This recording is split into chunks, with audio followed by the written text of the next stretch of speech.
жасанды интеллектіні мектепте және де сыныпта оқушыға үйрету туралы айтсақ, бұл жерде оқушы жасанды интеллектінің дәуірінде қандай дағдыларды өз бойына сіңіру керек.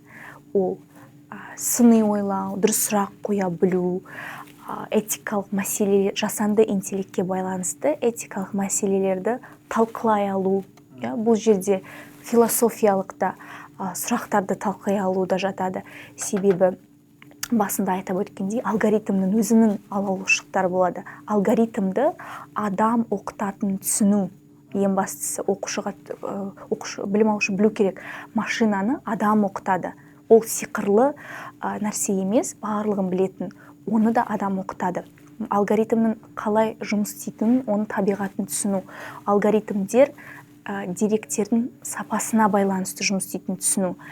Қандай деректер саласың, қандай деректер оған жүктейсің, алгоритмдер соған байланысты жұмыс жасайтынын түсіндіру, және де оның ең басты құзыреттіліктерін қалыптастыру. Оқушының жалпы жасанды интеллектке байланысты құзыреттіліктерін қалыптастыру, ол деректерді талдау, деректерді ой елегінен өткізу, жаңағыдай қай жердегі жаңағыдай проблемалар бар, оларды қалай шеше алатынын түсіну.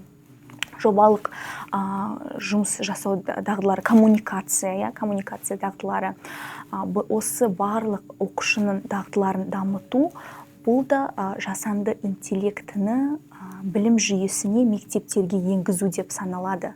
Себебі осы нарыққа шыққан кезде, кейін мектепті бітіріп, университет, колледжден кейін нарыққа шыққан кезде оқушы осы барлық дағдыларды өз бойына сіңірсе, ол нарықта бәсекелестікке сай болады.